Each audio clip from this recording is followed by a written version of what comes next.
भाइयों बहनों,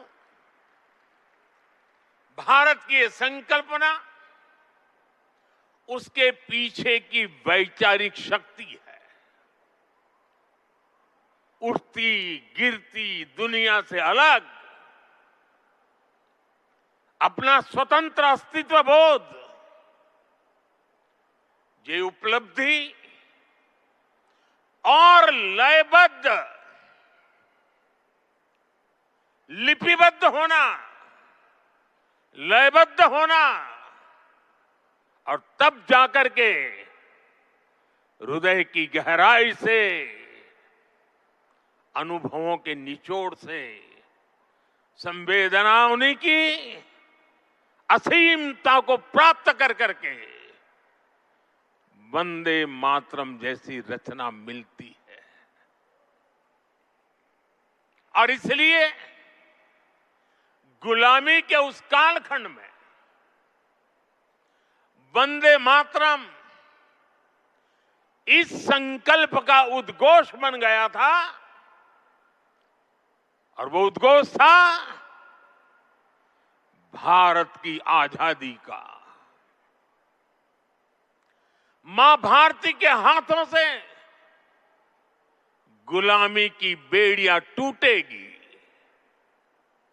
और उसकी संतानें स्वयं अपने भाग्य की भाग्य विधाता बनेगी। साथियों, गुरुदेव रविंद्रनाथ ठाकुर ने एक बार कहा था, बंकिम चंद्र की आनंद मठ केवल उपन्यास नहीं है,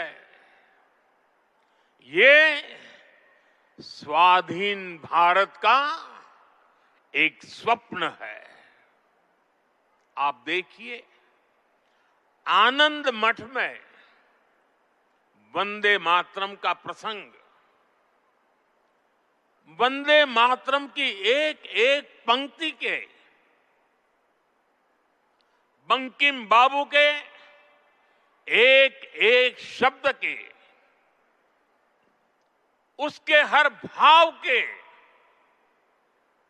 अपने गहरे निहितार्थ थे, निहितार्थ है।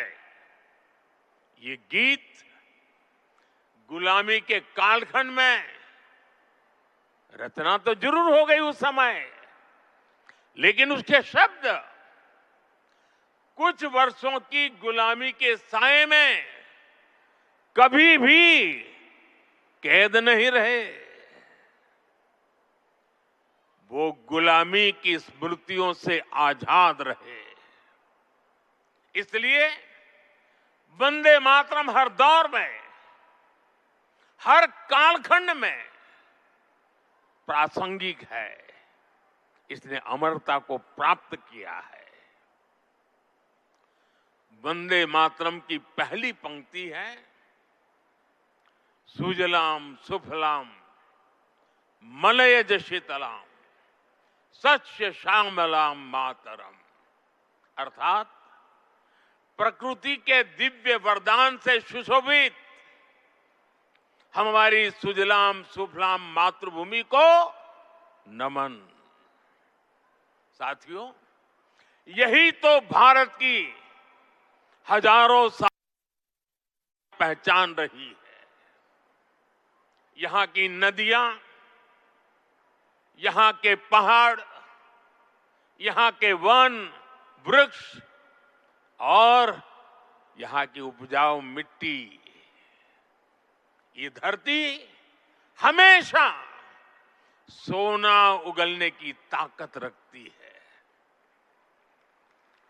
सदियों तक दुनिया भारत की समृद्धि की कहानियां सुनती रही थी। कुछ ही शताब्दी पहले तक ग्लोबल जीडीपी का करीब 1/4 हिस्सा भारत के पास था। लेकिन भाइयों बहनों, जब बंकिम बाबू ने वंदे मातरम की रचना की थी, तब भारत अपने उस स्वर्णिम दौर से बहुत दूर जा चुका था। विदेशी आक्रमणकारियों ने उनके हमले, लूटपाट, अंग्रेजों की शोषणकारी नीतियां, उस समय हमारा देश गरीबी और भूखमरी के चंगुल में करा रहा था। तब भी बंकिम बाबू ने उस बुरे हालात के स्थितियों में भी चारों तरफ दर्द था, विनाश था, शोक था, सब कुछ डूबता हुआ नजर आ रहा था। ऐसे समय बंकिम बाबू ने समृद्ध भारत का आह्वान किया, क्योंकि उन्हें विश्वास था कि मुश्किलें कितनी भी क्यों न हो, भारत अपने स्वर्णिम दौर को पुनर्जीवित कर सकता है। और इसलिए उन्होंने आह्वान किया, वंदे मातरम। साथियों, गुलामी के उस कालखंड में भारत को नीचा और पिछड़ा बताकर जिस तरह अंग्रेज अपनी हुकूमत को जस्टिफाई करते थे, इस प्रथम पंक्ति ने उस दुष्प्रचार को पूरी तरह से ध्वस्त करने का काम किया।